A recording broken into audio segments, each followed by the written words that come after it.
You know, every time I see people online arguing Linux is better than Windows, I have to laugh a little because not because they're wrong, but because most of them uh, weren't even alive when Linux came on a floppy disk, tucked inside a computer magazine you bought at the corner store. Back then, you didn't download Linux; you discovered it like a buried treasure between ads for dial-up ISP and beige-towered PCs. If you weren't lucky, the magazine If you were lucky, the magazine came with a little fill in the blank bootloader script because the installer sure wasn't going to hold your hand. That was the era when Linux wasn't a product. It was a challenge. And if you accepted it, you earned every ounce of your sovereignty it gave you. Let's talk about that, shall we?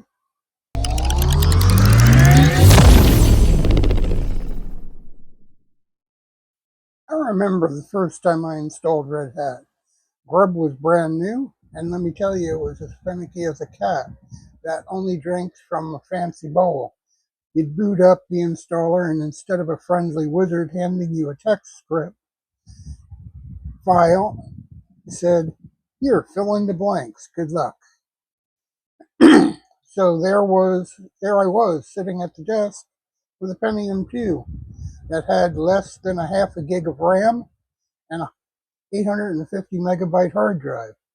And a dream. Windows 3.1 was already living on the machine, and Linux wanted its own room, but only if you could convince Grub not to blow away the boot sector.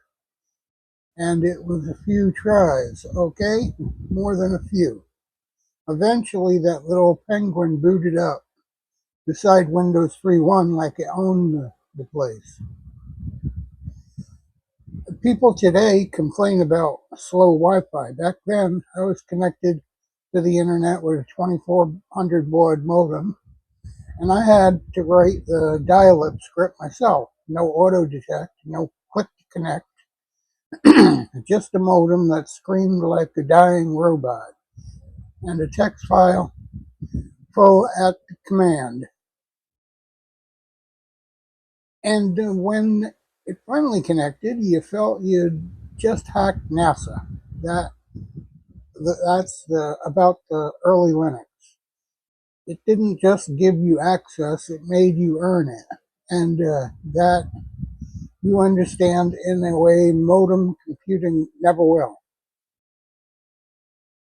Once Linux was running, it didn't stop there. I set it up. My own servers, my own email server, my own web server, my own IRC server, all that from a tiny Pentium 2. Not all at once, obviously, they're one at a time. Most people didn't even know what a web server was yet. They were still figuring out how to install Netscape Navigator. Meanwhile, I was hosting my own corner of the internet from a machine that sounded like it was powered by a hamster. Linux didn't care how small your hardware was. It just ran quietly, efficiently, like it was happy to be there. And yes, I ran Linux inside by side with Windows 3.1.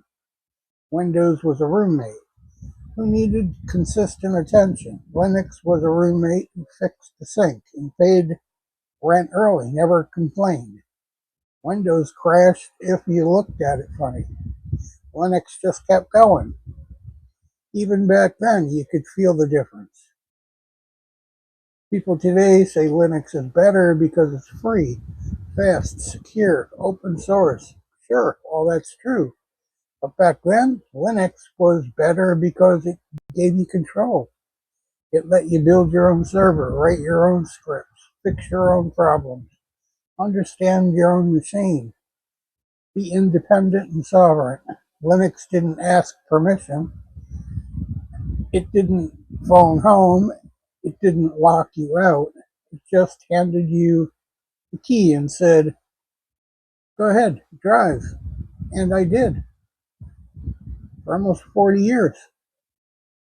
So when people online say Linux is better than Windows, I just smile because I'm not buying it. I lived it. And if you were there in the day of the magazine discs and grub templates and 2400 baud modem dial-up, Pentium 2 servers, you'd know exactly what I mean. Like, follow, and subscribe. We'll see you again.